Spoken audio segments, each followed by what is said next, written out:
കാസർഗോഡ് ജില്ലയിൽ വോട്ടർ പട്ടിക ക്രമക്കേട് എന്നുള്ള രീതിയിൽ കൂടുതൽ ആരോപണങ്ങൾ വരുന്നു. കുറ്റിക്കോൽ പഞ്ചായത്തിൽ ഒരു വോട്ടർ ഐഡിയിൽ ഒന്നിലധികം പേർക്ക് വോട്ടുകൾ. ഒരേ ID നമ്പറിൽ ജില്ലയ്ക്കകത്തും പുറത്തും നിരവധി പേർ വോട്ടർ പട്ടികയിൽ ഇടം നേടിയെന്ന് 24 അന്വേഷണത്തിൽ കണ്ടെത്തി. 24 എക്സ്ക്ലൂസീവ്. ഒരേ വിലാസത്തിൽ നിരവധി വോട്ട്. ഇതായിരുന്നു ഇതുവരെ പുറത്തുവന്ന ക്രമക്കേട്. ഇപ്പോൾ കാസർഗോഡ് നിന്ന് പുറത്തുവരുന്നത് ക്രമക്കേടിന്റെ മറ്റൊരു ചിത്രം. ഒരേ വോട്ടർ ഐഡിയിൽ ഒന്നിലധികം പേർക്ക് വോട്ട് ചെയ്യാം. ഒരേ ID നമ്പറിൽ ജില്ലയ്ക്കകത്തും പുറത്തും നിരവധി പേർ പട്ടികയിൽ ഇടം നേടിയെന്ന് 24 അന്വേഷണത്തിൽ കണ്ടെത്തി. TTD0395871 എന്ന ആതിര ആനന്ദിന്റെ ID നമ്പറിൽ 3 പേർക്കാണ് വോട്ടുള്ളത്. വിജയാലയം കോൺവെന്റിലെ സിസ്റ്റർ സരിതയ്ക്കും കോട്ടയം എരുമേലി പഞ്ചായത്തിലെ ആതിരയ്ക്കും വോട്ട് ചെയ്യാം.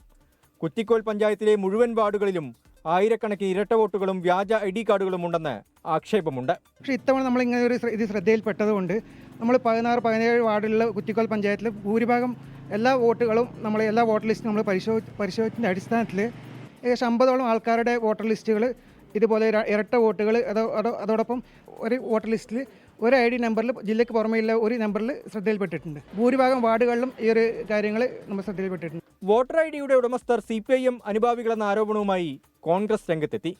ഇതിനിടെ ജില്ലാ കോൺഗ്രസ് നേതാവിന്റെ ഭാര്യയ്ക്കും മകനും മധൂർ പഞ്ചായത്തിലും കാസർഗോഡ് മുനിസിപ്പാലിറ്റിയിലും ഇരട്ട വോട്ടും 2 ID കാർഡുകളും കണ്ടെത്തിയതിലും വിമർശനമുയർന്നു കഴിഞ്ഞു. അരുൺ പാറക്കൽ, 24 കാസർഗോഡ്. ലോകത്തെവിടെയായാലും ഏത് സമയത്തും 24 വാർത്തകളും ഓഗ്മെന്റഡ് റിയാലിറ്റി പാക്കേജുകളും എക്സ്പ്ലെയിനറുകളും വിശദമായി കാണാൻ ഞങ്ങളുടെ YouTube ചാനൽ നിങ്ങൾക്ക് സബ്സ്ക്രൈബ് ചെയ്യാം.